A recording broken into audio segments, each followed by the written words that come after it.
back on Morning Trade Live. Let's focus on cybersecurity. CrowdStrike is set to report earnings tomorrow afternoon. The street is expecting adjusted EPS of $1.10 on revenue of $1.3 billion. The stock and other cybersecurity names have been caught up in this year's so-called SaaSpocalypse or SaaS scare, whichever you choose.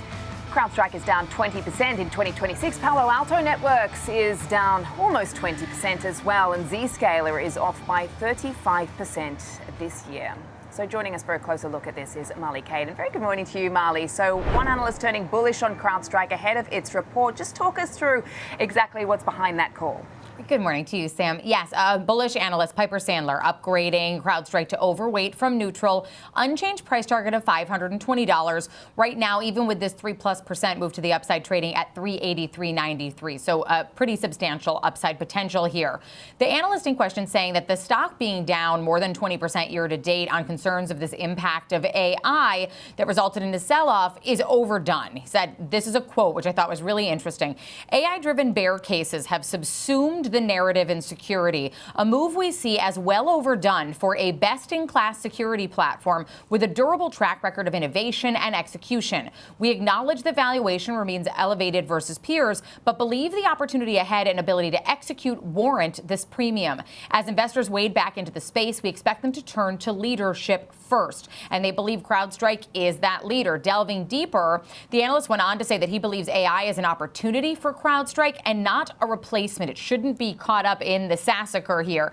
He says it should simultaneously create the next multi-billion-dollar security opportunity as enterprises look to secure a new attack surface. He thinks that leaders like CrowdStrike are well positioned to capture that opportunity over the coming years. There's another aspect to this upgrade as well. It's the belief that the cybersecurity consolidation is a major tailwind for CrowdStrike, given the fragmented nature of the market and CrowdStrike's role as a consolidator. So instead of it being this, fear and we're seeing the sell-off, he actually thinks that CrowdStrike's going to benefit. The company has spent about $1.4 billion on acquisitions over the past 6 months and is likely to continue doing so, especially in the identity area, which the firm says they believe, quote, has gone underappreciated by investors to date. And that's not the only analyst action today. BTIG came out maintaining a buy rating, but lowering their price target down from $640 to $499. So still implying an upside here, but a pretty significant drop in that price target.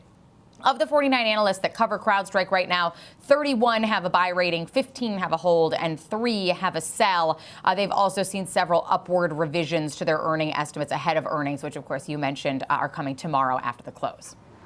Yeah, and I mean, it's interesting because these cybersecurity firms have actually benefited from, obviously, the work that they do to try to address the threats coming from artificial intelligence. But that hasn't stopped them, obviously, from being sort of immune. I mean, they've still been vulnerable in this whole SaaSpocalypse as well. But as you say, perhaps faring a little bit better than their SaaS peers. But really appreciate the breakdown, Marley, and what the analysts are saying about this one ahead of its earnings. Let's trade it now with Charles Moon, stock strategist at Prosper Trading Academy. Very good morning to you, Charles. Just talk us through your example trade for this name.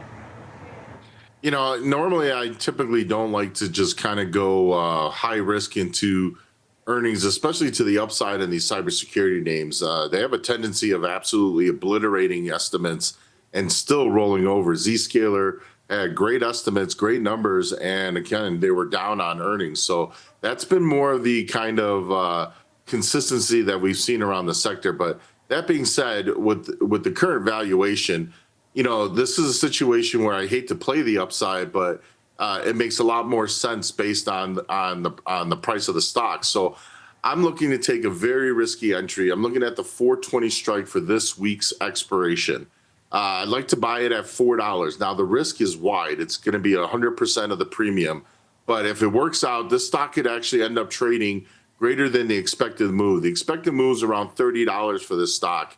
And we could actually see them knocking on the door of around $435 to $440, especially if they get a really positive response and kind of go against the grain as to how they historically perform on earnings. So, this is one of those plays where I just kind of hate playing the upside, but I feel that that's the smarter money right now in terms of opportunity in relation to the implied volatility for earnings.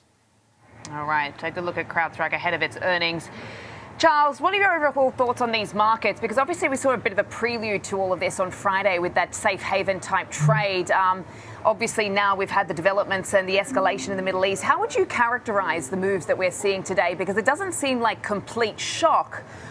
Some pretty typical, very traditional moves that we're seeing here. But obviously we've seen some moves in the 10-year up above 4% right now.